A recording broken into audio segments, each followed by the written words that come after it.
ሰላም ተመልካቾቼ እንዴት ናችሁ? ዛሬ በዚህ ቪዲዮ ላይ የፎቶኮፒ ቢዝነስ መጀመር ከፈለጋችሁ ምን ዕቃ ያስፈልጋችኋል እንዲሁም ደግሞ ከረንትሊ ዋጋቸው ምን ያህል ነው የሚለውን በዚህ ቪዲዮ ላይ የምናይ ይሆናል። እስከመጨረሻው መከታተል እንዳትረሱ። ቶታሊ ምን ያህል ብር ይፈጃል የሚለውንም አብረን የምናይ ይሆናል። ማሟላት ያለባችሁ ነገር ወይም ደግሞ ቢዝነሱን ከጀመራችሁ በኋላ ጎን ለጎን ምን መጀመር ትችላላችሁ የሚለውንም ጠቆም ማድረግ አልፍላችኋለሁ። የት ቦታ ብንጀምረው አሪፍ ነው በዚህ ቪዲዮ የምናይ ይሆናል።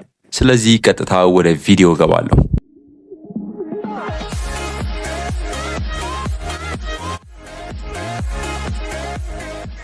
እሺ በመጀመሪያ ምን ዕቃዎች ያስፈልጋሉ የሚለውን አብረን የምናይ ይሆናል። ያው የፎቶኮፒ ቢዝነስ አይዲያ ስለሆነ በመጀመሪያ የሚያስፈልጋችሁ የፎቶኮፒ ማሽን ነው።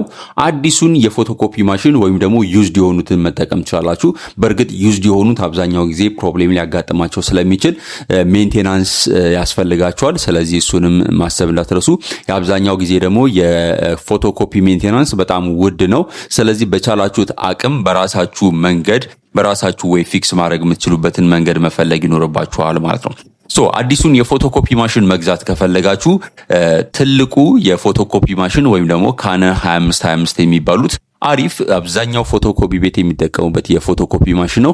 እሱን በ160 ሺህ ብር ማግኘት ትችላላችሁ። እንዲሁም ደግሞ ዩዝድ እንግዛ ካላችሁ ከ50 ሺህ ብር ጀምሮ በአዲሱ ሞዴል ሳይሆን በድሮ ሞዴሎች ከ50 ሺህ ብር ጀምሮ ማግኘት ትችላላችሁ። ያው ዋጋውን ከፍ ካረጋችሁት የተሻለ ዕቃ የተሻለ ፎቶኮፒ ማሽን ማግኘት ትችላላችሁ።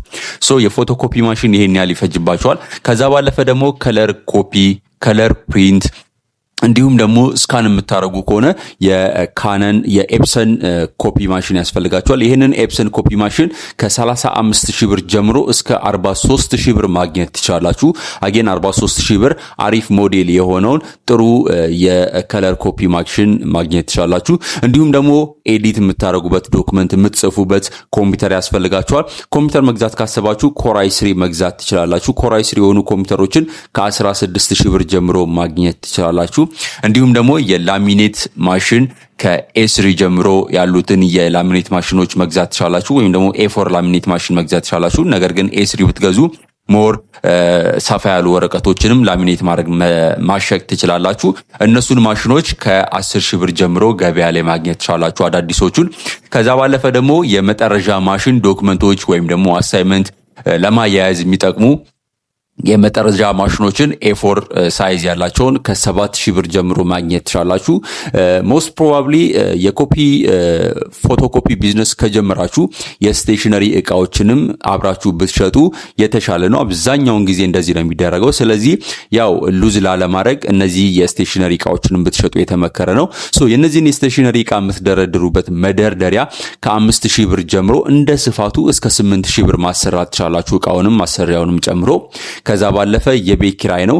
ያው ለፎቶኮፒ ቢዝነስ ሰፋ ያለ ባታረጉት የተመከረው። ጠበብ ያለሽ ከሆነ ፕሪንተራችሁን የሚያስከፍት ወይም ደግሞ ነፃነት ያለው ቦታ ከሆነ በቂ ነው። እንደዚህ አይነት የቤት ኪራይ ወይም ደግሞ የቤት ወጪዎች ከ8000 ብር ጀምሮ እስከ 10000 ብር እንደየቦታው ይለያያል፣ ከፍ ሊልም ይችላል።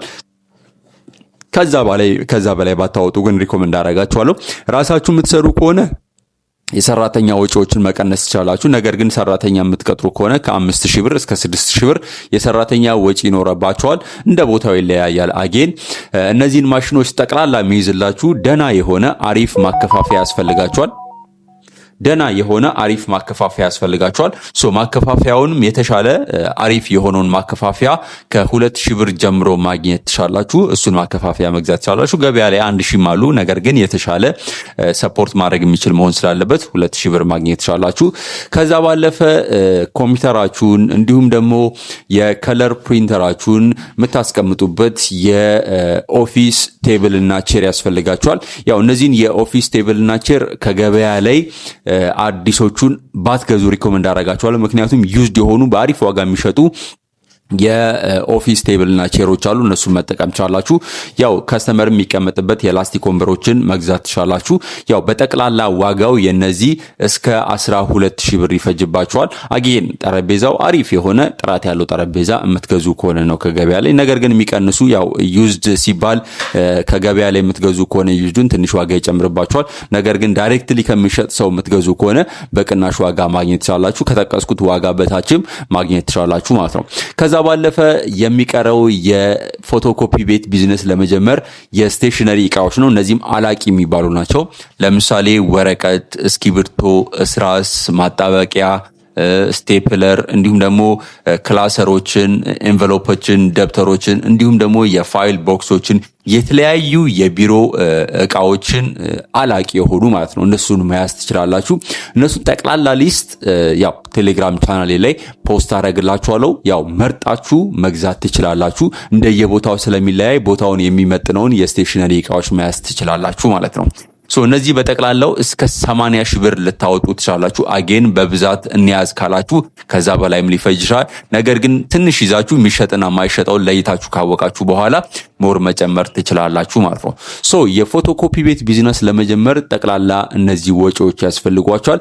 ወጪዎቹን ድምራቸውን በቴሌግራም ቻናሌ ላይ ፖስት ማድረግላችሁ ይሆናል። ቴሌግራም ቻናሌን ከኮሜንት ሴክሽን ላይ ወይም ደግሞ ዲስክሪፕሽን ላይ ማግኘት ትችላላችሁ። ወይም ደግሞ @etbizzz ካላችሁ የቴሌግራም ቻናሌ ማግኘት ትችላላችሁ። እነዚህን የቢዝነስ ሐሳቦችን የጠቀስኩላችሁ እቃዎች ያስፈልጋቸዋል።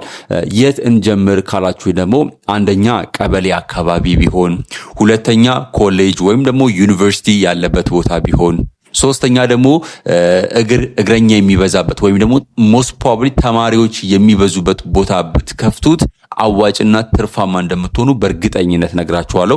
ከስቴሽነሪ እቃ ሽያጭ ውጪ ከፎቶ ኮፒ ወይም ደግሞ ከፕሪንት የምታገኙት ገቢ አሪፍ ስለሆነ እነሱን ቀልጠፍ አድርጋችሁ ብትሰሩ የተሻለ ዳጎስ ያለ ገቢ እንደምታገኙና ትርፋማ እንደምትሆኑ በእርግጠኝነት ከወዲሁ ማሳወቅ ወዳለው ማለት ነው። ምናልባት ሚስ ያረኩት ነገር ካለ በኮሜንት ሴክሽን ላይ አሳውቁኝ። ሌሎች እንድሰራላችሁ የምትፈልጉት የቢዝነስ ሐሳቦች ካሉ እንዲሁ በኮሜንት ሴክሽን ላይ አሳውቁኝ። ቀጣይ እንዲሰራላችሁ የምትፈልጉትንም አሳውቁኝ። ሰብስክራይብ ማድረግ እንዳትረሱ፣ ቪዲዮ ላይክ ማድረግ እንዳትረሱ። ቀጣይ ቪዲዮ ላይ እስከምንገናኝ ለአሁኑ በዚሁ ሰናበታችኋለሁ። ሰላም ሁኑልኝ። ቻው።